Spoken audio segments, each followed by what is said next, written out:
So what I'm going to do now is go over the first in-class assignment that we're working on, which is called AI-day1.ex1.doc. And is it big enough for you? Actually, it is big enough for you guys to see, which is really cool, actually. So what are we going to do here? You're going to click on this link right here, and if you click on the link, it's going to take you to the Alan Turing's 1950s page, and the page document. This is the original article, by the way. This was printed in 1950 in Computing Machinery and Intelligence. This is his original article. It's not that long. You might actually find it interesting. Read the article. It's task number 1. Might take you a few minutes if you don't have a computer. You might have to share with somebody else if you're going to participate in this. After you read the article in the paper, so read the article here. In the paper, he discusses several different objections to his proposal. He objects to his proposal, actually. Enterprise and his test for intelligence. The Turing test is what I talked about before. Can the operator tell the difference between the computer and the machine? Excuse me, and the human, who are on the other side of the window that they can't see. Which objections still carry weight? So the author actually discusses objections. So which objection still carries weight?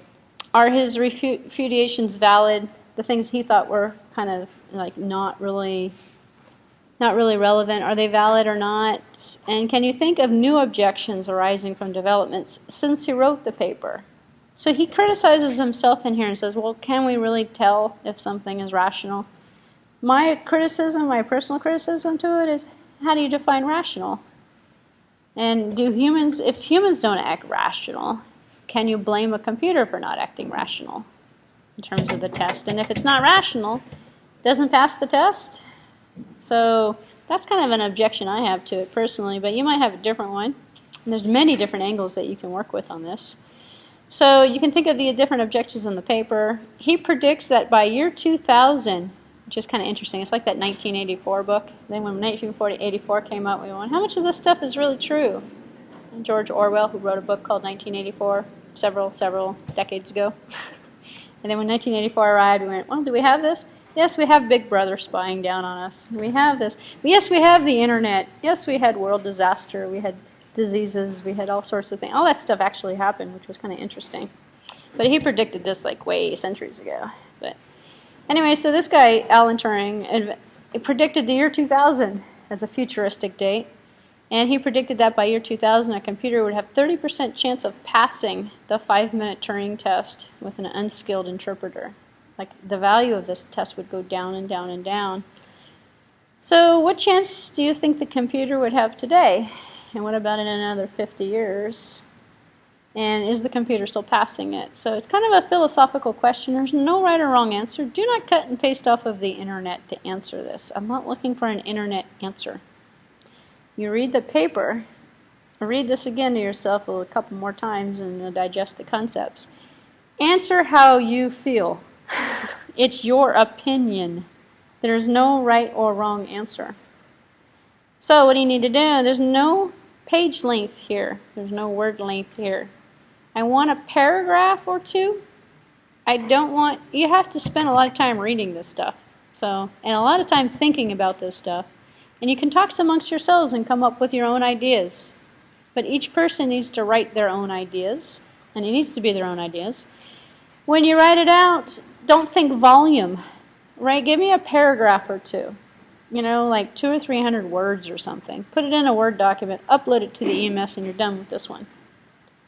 So this is the one we're working on now. Could give you the reading part's going to take a little bit of time. It's, believe it or not, almost 3 o'clock. So how about we reconvene at 4? Is that good for everybody? If you want to reconvene earlier, we can always reconvene earlier. The idea is to, did you say 4:30?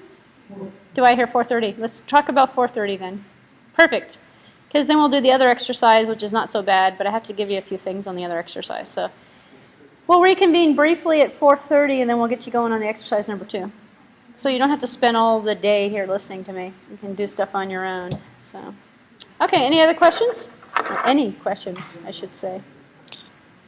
This will be run through Turnitin.com, by the way. So if you write it yourself, it'll be your own words. There's absolutely no way you're going to find a match with that. If you cut and paste off of the internet, then you're going to have problems. But how could you cut and paste your own ideas off of the internet? Unless your own opinion's been expressed by many other people on the internet. So I'm getting advanced in the way I'm doing this. I'm picking assignments that you can't do it with. So, alright, so we'll reconvene at 4:30. How's that? I'm also going to hang out here, obviously. I'm not going anywhere. To help you, so holler. And if you miss the attendance, right now is your opportunity to get on the second wave of the afternoon attendance.